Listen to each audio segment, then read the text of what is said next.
நமது கல்வித்துறை அமைச்சர் ராஜ்மோகன் அவர்கள் ஒரு இன்டர்வியூல சொல்லியிருக்காரு, ஜாதி மதம் அடையாளங்கள் கல்வி வளாகத்துக்குள்ள வரவே கூடாது. நான் கூட வீட்டுல இருந்து ஒரு கயிறு கட்டிட்டு வந்தா கண்டிப்பா அதை அவுத்துட்டு தான் நான் வரேன், அதை கழட்டிடுறேன். அது மாதிரி கயிறு இந்த மாதிரி பிள்ளைங்க கட்டிட்டு வந்தா அதை அனுமதிக்க கூடாது ஸ்ட்ரிக்டா அப்படின்னு சொல்லியிருக்காரு. என்னோட கேள்வி, இந்த பள்ளியில யூனிஃபார்ம் அப்படின்ற ஒரு விஷயம் எதுக்கு கொடுக்குறாங்க? ஈக்குவாலிட்டி. இதுல பணக்காரன் ஏழை, அரசு பள்ளியில படிக்கிறதோ பிரைவேட் ஸ்கூல்ல படிக்கிற பிள்ளைகளும் எல்லாரும் சமம். அதற்குதான் அந்த யூனிஃபார்ம், அவ்வளவுதான்.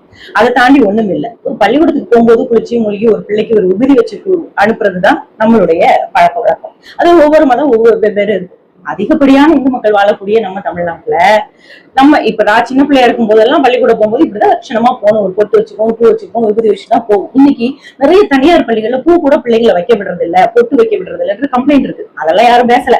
இன்னைக்கு இவரு சொல்றாரு, அமைச்சர் சொல்றாரு கயிறுகளை அனுமதிக்க கூடாது இந்த மாதிரி அப்படின்னு ஒரு டாட் போடுறாரு.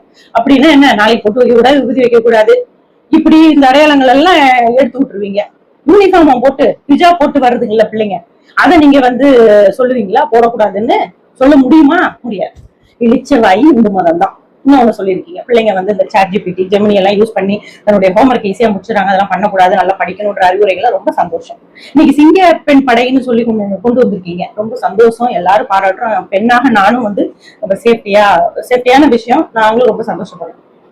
அதுலயும் நீங்க ஏஐ யூஸ் பண்ணி, டெக்னாலஜி யூஸ் பண்ணி ஒரு வீடியோ கிரியேட் பண்ணி பரவலா ஷேர் பண்றாங்க சோசியல் மீடியா. அதுல பார்த்தா நம்முடைய அரசு எம்பளத்துக்கு கீழே எழுதப்பட்ட நம்ம தமிழ் எழுத்துக்கள் 1008 மிஸ்டேக். ஏன்னா ஏஐல போட்டு அப்படியே வீடியோ கிரியேட் பண்ணிருக்காங்க. அதுல இருக்கக்கூடிய பிள்ளைகளை கூட பார்க்கல, பிள்ளைகள் பார்க்காம அப்படியே ஷேர் பண்ணிட்டீங்க. நீங்களே அரசாங்கமே ChatGPTயும் ஜெமினியையும் ஏஐயும் யூஸ் பண்ணிக்கிட்டு பள்ளி பிள்ளைகளுக்கு அறிவுரை சொல்றீங்களே, நியாயமா? What bro, this is very wrong bro.